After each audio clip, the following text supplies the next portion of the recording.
The Viking speaks to you about the Amato Opera. Now, this is opera history. This is New York history. You all need to know about this if you haven't already heard the Amato Opera. Um, okay, so I was in my third year of college. So this was like 92, 93. And I heard from some friends, you've got to go to the Amato Opera. It's this tiny little joint down on the Lower East Side, which I loved. And, I thought it was impossible to get to from the Upper West Side. Lord, if I only knew what I was going to be doing every day 25 years later. Anyway, went down there. I saw my very first La Boheme. It was so precious.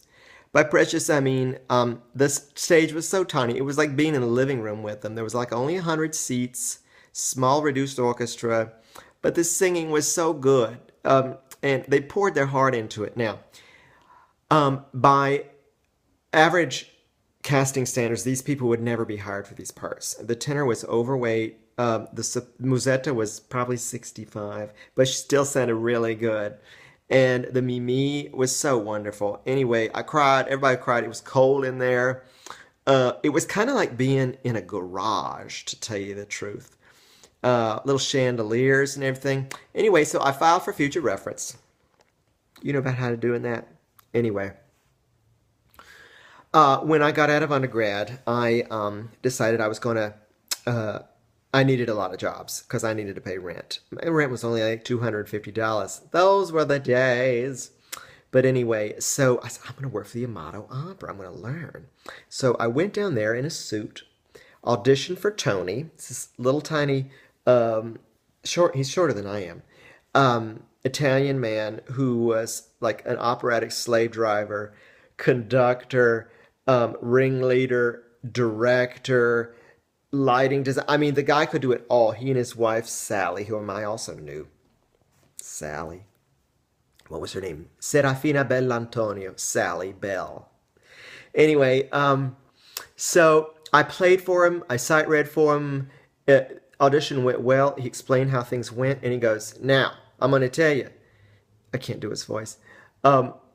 You'll be working here for $35 a night. If that's not enough, you can leave right now, or something like that. And I was like, no, that's fine. I want this job. I want this job.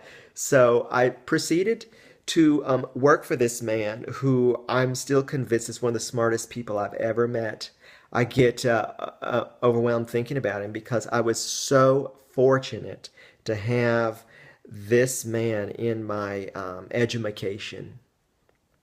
Now, can you look back in your life and think of people that you say that was a truly, not only special, but formative experience? The man taught me more in one opera production about how to do opera, how to play your way through an opera and play rehearsals and sound like an orchestra, than I learned in an entire semester at a famous school that I went to, which I'm not going to name. Anyway,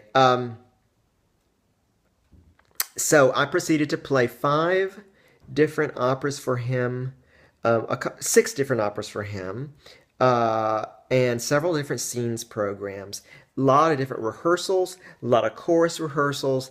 The man knew so much. I can't describe to you how much he knew about opera. Standard, bread and butter, Italian, some of the French opera, GNS. He could... a parking meter, he could teach it comedic timing. It was insane. Anyway, some of the singing down there was really good. There were a couple of people there who had, I'm telling you, international voices. At least, national level voices. So, just for one reason or the other, they had not pursued the career, or they weren't really interested in pursuing the career, or other things took over. They were a voice teacher and just performed on the side, these kind of things. There were a couple of people who were pretty rotten. There was some screeching hoot owls up there. Occasionally there was, let's say, a pants roll cast by, elderly lady, with giant hole in her voice so big that you could put your carry-on luggage in. There were some of the men were, some of the basses were pretty rough. The chorus was fantastic. Ricky was so sweet. He was kind of like one of Tony's few, right-hand men. Just, look to Ricky to get something done if you needed. He was so sweet. There was just all kind of people in that chorus. There were some interesting people in the orchestra too. They weren't so friendly to me. I thought that was kind of funny every time. But anyway, I learned so much from Tony. Then I never went back. It's one of my regrets. I have two regrets: that I never went back to see shows after I graduated from Tony's.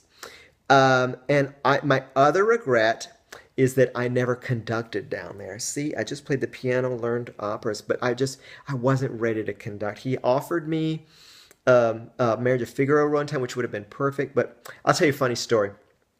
I was sitting in class at this famous school, and one of my really talkative, friendly people sitting next to me in an ear training class, which is so stupid, said, "Oh, where are you going after class?" He goes, "Oh, I'm going down to the Amato Opera." I said, "Oh, what's that?" He goes, "Oh," and I told him all about it. I said, "You should go down there, get you some work." Anyway, he went down there. Tony had never seen him conduct, and gave him La Boheme right then and there. That guy has a career now. It's pretty amazing. Anyway, a lot of people came through there. A couple of my Met colleagues came through at the same time that I was there. I just learned so much from the man. I wish that I had gone back, made time, as my career started to advance, to do more shows with Tony. That's another, I should have kept that contact going. But anyway, right when they were closing, I went down there and I saw him on the street. "Tony," I said. And he turned around. "Oh, Tommy." He hadn't seen me in 20 years. I mean, the guy had a steel trap brain. Steel trap. He was so smart. One of the smartest people I've ever met. "Tony, how are you?" I'm working at the Met." "Oh, I know, Tommy. I'm following you. It's all good." "How you doing, Tony?" "Well, I'm a little deaf," he says. "Otherwise, I'm doing pretty good."